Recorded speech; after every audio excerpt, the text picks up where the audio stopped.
has EDC innovated and come up with new initiatives, if I may call them, to find a breakthrough through these problems that you felt, especially in a place like Goa, where I'm sure you will not have the greatest of financials backing some of these promoters. Many of them will be actually micro entrepreneurs looking to grow. How did you manage to create EDC into a go-to institution in Goa today? So what are the initiatives you have brought about? Yeah, thank you. See, basically EDC, as my colleague just mentioned during the course of the session, that we are here for 50 years. So over this 50 years, in the first 35 years, we were a part of development banking, wherein the lending mechanism was based on CDB and IDBI's support systems that were there. So that was one phase where we were supporting the entrepreneurs, the first generation entrepreneurs, and of course there were a lot of failures over that initial period of 30 years. So we ended up with NPAs. So that was one phase. So those learnings we took in the next phase, and in the next 20 years, our association with IDBI and CDB was not there. So we had to reinvent ourselves and change ourselves. So we reinvented and changed in such a fashion that we adapted to they say that there's only one constant, and that's change. And we used that, and we modified our schemes in such a fashion that the Goan entrepreneurs were helped with the CMRY scheme, and then term loan scheme, we had many schemes. We narrowed down to just 4 or 5 schemes. And in this, for the Greenfield project, we had one scheme which my friend John just mentioned. Then we had for mortgage, for existing units, we had another one where we gave sort of a loan against mortgage. So that was one scheme. Construction sector was one scheme. Professionals was one scheme. So like that we narrowed down this number of schemes. We made those things very simple for the entrepreneurs, and many of the entrepreneurs associated with us, all of them have done well. And our NPAs, which were there in the previous tenure, which were very high, we brought them down substantially down. So that was the control that was there. And parallelly, we operated government schemes. And in the government schemes, we had something called as the Chief Minister's Rozgar Yojana scheme. So in the first initial years, the Chief Minister's Rozgar Yojana, the beneficiaries that were there, they were taking loans and they were having difficulties. So, and come COVID, it was a very challenging for them as well as for us. And we realized that we need to again re-examine this and see how we could improve upon this. So that scheme in the last year, 23, if you see the scheme was named as 23, in that year, we have reinvented again that scheme and made it very more simplified for our entrepreneurs. So we have brought up the rate to 2%. I think that's an excellent thing. Even the terms, we were not giving that scheme for people who had 10 lakhs and more. So we have opened that. So everyone is eligible, one per family. Then bank takeovers we were not doing earlier, so we opened that. We took over that thing. Rate of the age gap was there, age limit was there. So it was 42, then we made 45. So we said that we will go to the ultimate limit. So the ultimate limit 60 is the overall period in which someone operates. So we brought it to 50 plus 5 relaxable 55. So we go even up to 55, and we are there to bend every rule that is there that can be bent, but not break a rule. So we look in that sense, and we go about doing the financing as far as the schemes are concerned. Then we realized another one important thing is most of our CMRY loanees, they were not trained very systematically. These entrepreneurship programs in the coming years, we are doing something even more innovative. What we are doing is, rather than waiting for the students to come out of the colleges and then get into entrepreneurship, we are now trying to associate with the education department, the Director of Technical Education or Higher Education and all the other skilling. So what we are trying to do is basically we are trying to train students before they get out of the colleges. So we are going to have programs for them in the colleges, and once they have this entrepreneurship awareness as well as training, so they know that the opportunities that are there. So this is another thing that is there in the office. Yeah, thank you. I'll move to Sandeep ji. NABARD is a big giant sitting in a very sleepy corner in the city of Panaji. Very few people, I think, know that you all are doing some amazing work in agriculture and allied activities. I was again very fortunate to work with NABARD a few years back. I would like you to create some amount of awareness, because many times it's just that the horse has to be taken to the water, and that sometimes goes missing. So we can throw some light about what are the new innovative measures being taken to fund these sectors, which is the grassroots economy in a way. Yeah, thank you. Hello. Thank you, Ashutosh.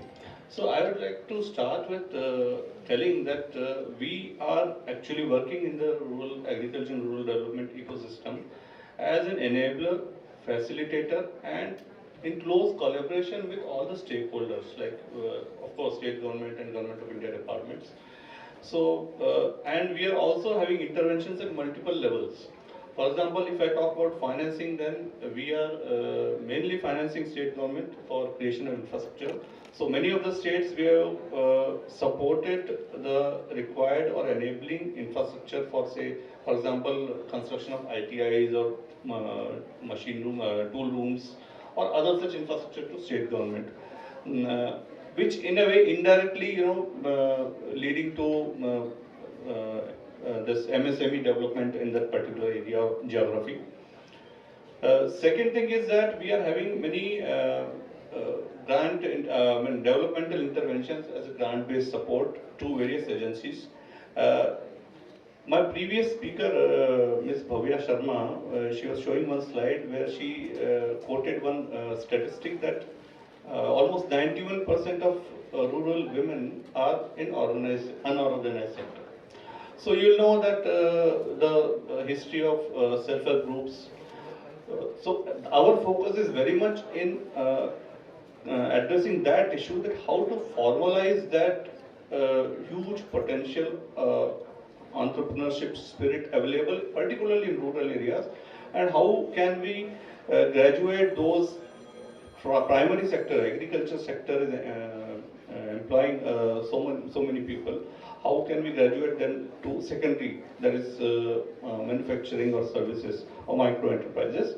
So that will be the first focus, which for that we are collaborating, and we are working with various stakeholders in our own way, small way. For example, we have some products which we are supporting in many states in setting up rural business incubation centers. So we have set up 10 such centers in various states. One example being Tamil Nadu Agriculture University. We have set up one as a rural business incubation center. So one is that, and second thing is we are also closely working for promotion of GI tag products. So the support required, financial support required for various agencies in supporting or how to secure the registration of a product, particular product, GI registration. So, for example, in our state, we have supported Goa Science and Technology for securing GI tag of 4 products. And not only getting the registration, GI registration, but how to develop the value chain of those products. Because they are all potential, there exists export potential in those GI products. So we are also supporting in enhancing or strengthening the value chains of those GI products. So these are, and of course, skill development also we are supporting agencies involved in skill development, where we provide some grant assistance. And now shortly we are also going to tie up with EDII in our state. We are in close talk with them, and probably we are going to support. Prashant, which I always say synonymous with the IT and the startup scenario of Goa. Now as the CEO, Prashant, of Startup Promotion Cell, and I know what incredible job is being done. I would like to know from you, what are the various key support mechanisms which are being put in place in terms of, let's say, the new schemes which are being introduced, or in terms of incubation, entrepreneurship, empowerment. So what are the new initiatives which have been taken in this regard, and of course funding? Thank you, Ashutosh, for this question. I would like to dwell and clarify the definition of startup before explain what it is, because many times understanding what is a startup is a big question mark. So to specify, there are 3 areas. One is it should be a legal entity, either a private limited company, or a partnership firm or a one-person company. Secondly, it should not cross turnover of over 100 crores. And third, it should work towards innovation. So once you have these three criteria fulfilled, then we can consider that to be a startup. And startup works very closely with the MSME sector. So I think they have a very complementary role. Now, as far as Goa is concerned, Goa has around 635 startups, out of which close to 300, that is 299 are women-led startups. And they have multiple roles to play to strengthen the ecosystem. So the state has a policy to promote the startup ecosystem. Under the policy, there are various financial incentives and benefits.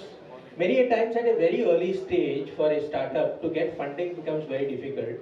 So there are certain grants which are as part of the policies which are supported through. For example, there are 7 schemes of the state government which include seed fund at a very early stage.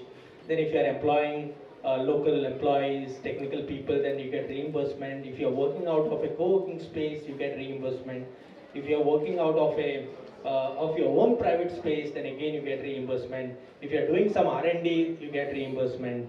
And there are multiple other benefits which are there at a very, very early stage when it's not viable. Because many of the startups are working on a product, working on a strategy, working on a business model, which may become non-viable because close to 80%, I would say 85% of the startups don't succeed beyond the second and the third year.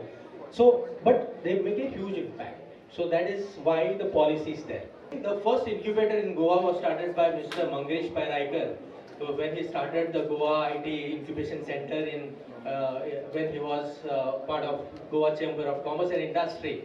And after that, during that time, there are 4 to 5 very, very good startups who came and started helping the MSMEs by creating websites, creating the digital support system and so forth.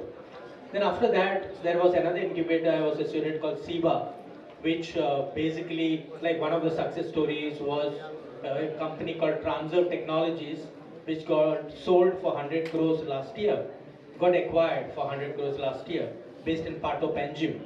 Now, these startups are actually supporting the MSMEs. The first one, the lot which came from JTIC were supporting in digitalization. The Transer Technology, which is the company which I'm talking about, actually was using geospatial technology to make assessments. Say, for example, they could assess what was the footfall in a particular shop.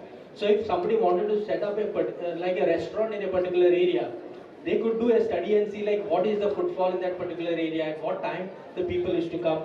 So this becomes a value add to the MSME, and that becomes like a collaborative effort to take it forward. Now looking at the historical data of Goa, out of these 635 startups, 25% is of IT based. Around 18 to 20% is like food based, food and beverage. Tourism based maybe another 17 to 18% and so forth. So what happens is many of the startups don't set up their manufacturing unit immediately. Manufacturing startup or a health tech or a wellness startup, what they usually do is they come with a formula, but they don't manufacture. They get it done through an MSME or through some agency which is into manufacture. So the chances of collaboration between MSME and startup is hugely potential at a very early stage. But the problem today is of discovery. Many of the MSMEs are not able to discover which is the startup and how they have to go out searching for that.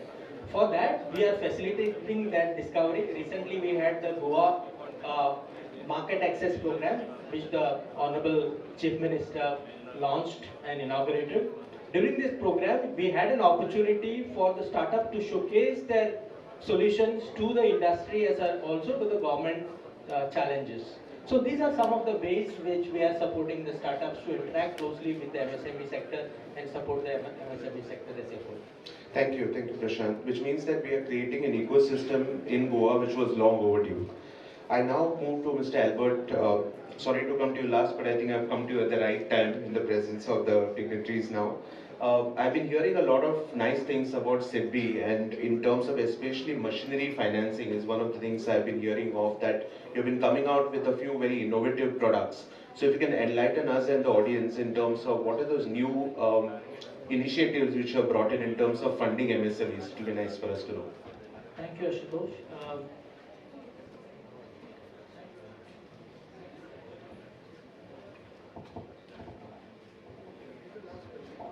Thank you, Ashutosh. Yeah, when during the discussion you were mentioning about the availability of collateral for MSMEs and credit flow to MSMEs. Actually, the main problem is not the credit flow now, the delivery, credit delivery.